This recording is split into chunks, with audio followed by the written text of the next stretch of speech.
Hello everyone, welcome back to my channel Mukti's cooking world. আজকে আমি আপনাদের সাথে আমার খুবই পছন্দের একটা কেকের রেসিপি শেয়ার করব। আজকে করে দেখাবো ফ্রুটস কেক। চেষ্টা করেছি খুব সহজভাবে সিম্পল একটা ফ্রুটস কেকের রেসিপি আপনাদের সাথে শেয়ার করার জন্য। আশা করছি আপনাদের ভালো লাগবে। এর জন্য প্রথমেই আমি ড্রাই ইনগ্রিডিয়েন্টসগুলো একটা চালনির সাহায্যে চেলে নিব। তো প্রথমে আমি নিয়ে নিচ্ছি 1 কাপ পরিমাণ ময়দা। এখন এর মধ্যে আমি দিয়ে দিচ্ছি 1 চা চামচ পরিমাণ বেকিং পাউডার আর দিয়ে দিচ্ছি 1/4 চা চামচ পরিমাণ বেকিং সোডা। এবার চালনি দিয়ে চেলে নিচ্ছি।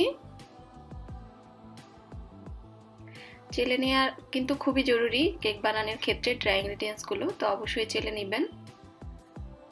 তো এরই মাঝে চেলে নেওয়া হয়ে গিয়েছে। এবার এই বাটিটাকে সরিয়ে আমি আরেকটা বাটি নিয়ে নিলাম। এখন এর মধ্যে আমি দুটো ডিম ভেঙে নিচ্ছি। আর ডিম দুটো কিন্তু অবশ্যই নর্মাল তাপমাত্রার হতে হবে। মানে যদি এই ডিমগুলো ফ্রিজে থাকে আধা ঘন্টা আগে ফ্রিজ থেকে বের করে নেবেন।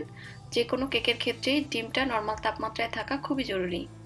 এবার একটা ইলেকট্রিক বিটার দিয়ে আমি একটু বিট করে নিচ্ছি। আর এর মধ্যে আমি অল্প অল্প করে চিনি দিব আর বিট করব। আপনারা চাইলে এখানে হ্যান্ড উইক্সও ব্যবহার করতে পারেন। জাস্ট চিনিটা পুরোপুরি গলিয়ে নিতে হবে এবং এই চিনিটা গলে যাওয়া পর্যন্ত দেখবেন যে কালারটাও চেঞ্জ হয়ে যাবে। তো আজকে আমি 1/2 কাপ পরিমাণ চিনি ব্যবহার করছি। আপনারা আপনাদের টেস্ট অনুযায়ী বাড়িয়ে কমিয়ে নিতে পারবেন। তো বিট করতে করতে যখন চিনিটা পুরোপুরি গলে যাবে তখন দেখবেন ডিমের কালারটা এরকম লাইট হয়ে যাবে। তো আপনারা হ্যান্ড উইক্স দিয়ে করলেও এটাই লক্ষ্য রাখবেন। এই কেকটা আপনারা হ্যান্ড উইক্স দিয়েও তৈরি করতে পারবেন ইলেকট্রিক বিটার না থাকলে। এখন এর মধ্যে আমি দিয়ে দিলাম 1/3 কাপ পরিমাণ রান্নার রেগুলার তেল। আর তেল দেওয়ার পরেও একটু বিট করে মিশিয়ে নিচ্ছি ডিমের সাথে। তো তেলটা মিশিয়ে নেওয়ার পরে এবার এই বাটিটাকেও আমি একটু সরিয়ে একটা সাইডে রেখে দিচ্ছি। আর এখানে আমি নিয়ে নিয়েছি আমার পছন্দ মতো কিছু ড্রাই ফ্রুটস।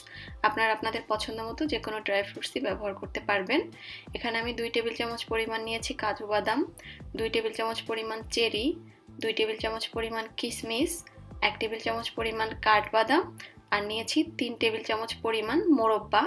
আসলে নিজের পছন্দ মতো যে কোনো ড্রাই ফ্রুটসই এখানে ব্যবহার করা যাবে। তো এখন এর মধ্যে আমি দিয়ে দিচ্ছি 1 টেবিল চামচ পরিমাণ ময়দা। ময়দা দিয়ে এবার ড্রাই ফ্রুটসগুলোকে একটু কোট করে নিব।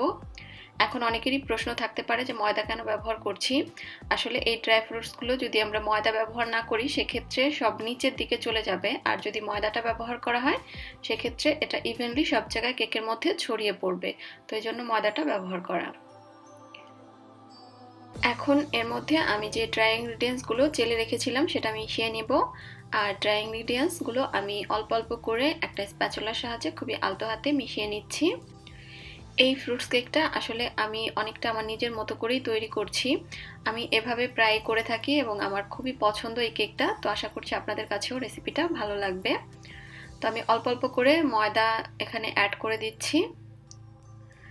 আর আমি একটু ফাস্ট ফরওয়ার্ড দেখাচ্ছি, বাট আমি কাজটা করার সময় কিন্তু আলতো হাতেই করেছি।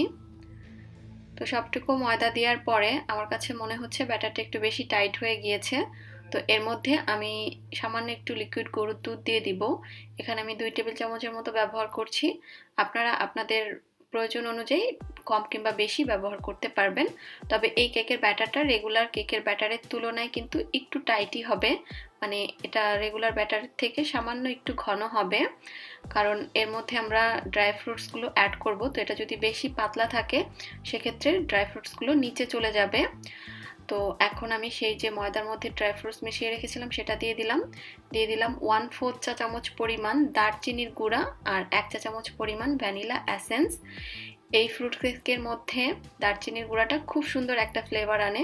চেষ্টা করবেন ব্যবহার করার জন্য। তারপরেও যদি কেউ পছন্দ না করেন বা কারো হাতের কাছে না থাকে সেক্ষেত্রে না দিলেও হবে। এবার সবকিছু খুব ভালোভাবে মিশিয়ে নেওয়া হয়ে গিয়েছে। আর দেখতে পাচ্ছেন কেকের ব্যাটারের কনসিস্টেন্সিটা, এটা কিন্তু রেগুলার ব্যাটার থেকে সামান্য একটু ঘন, তবে খুব অতিরিক্ত ঘন কিন্তু করা যাবে না, তাহলে আবার কেকটা শক্ত হয়ে যাবে। তো সবকিছু খুব ভালোভাবে মিশিয়ে নেওয়া হয়ে গিয়েছে। এবার আমি একটা মোল্ডে ঢেলে নিচ্ছি। আর মোল্ডে সামান্য তেল ব্রাশ করে আমি কাগজ কেটে একটু বসিয়ে নিয়েছি যাতে করে এটা মোল্ড আউট করতে সুবিধা হয়। তো আমি এখন এই মোল্ডের মধ্যে কেকের ব্যাটারটা ঢেলে দিচ্ছি।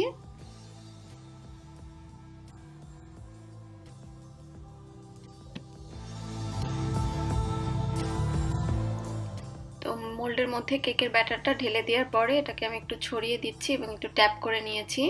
এবার এর উপর দিয়ে আমি কিছুটা কাজু বাদাম, কাঠবাদাম আর চেরি দিয়ে দিচ্ছি যাতে একটু দেখতে সুন্দর লাগে। উপরটা না দিলেও হবে। আর আজকের কেকটা আমি কিন্তু চুলায় বেক করে দেখাবো। তো আমি এভাবে একটু চেরিগুলো উপর দিয়ে ছড়িয়ে দিচ্ছি। এবার আমি চলে যাচ্ছি বেক করার জন্য। তো চুলায় আমি একটা হাঁড়ি বসিয়ে নিয়েছি, এখন এর মধ্যে একটা স্ট্যান্ড বসিয়ে দিলাম। এবার চুলার আঁচ মাঝারিতে করে ঢাকনা দিয়ে ঢেকে 10 মিনিট হাঁড়িটাকে আমি গরম করে নিব। ওভেন যেভাবে প্রিহিট করে নিতে হয় হাঁড়িটাকেও একইভাবে প্রিহিট করে নিতে হবে। 10 মিনিট পরে ঢাকনাটা খুলে নিতে হবে। এরপরে আমি কেকের মোলটাকে বসিয়ে দিচ্ছি।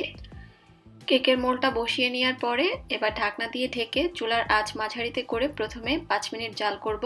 তারপরে চুলার আঁচটা একেবারে লোতে করে আমি এই কেকটাকে 40 মিনিটের মতো বেক করব, কারণ এই কেকটা হতে একটু সময় বেশি লাগে। আর যারা ওভেনে বেক করতে চান তারা প্রিহিটেড ওভেনে 180 ডিগ্রি সেলসিয়াসে 40 থেকে 50 মিনিট বেক করলেই হয়ে যাবে।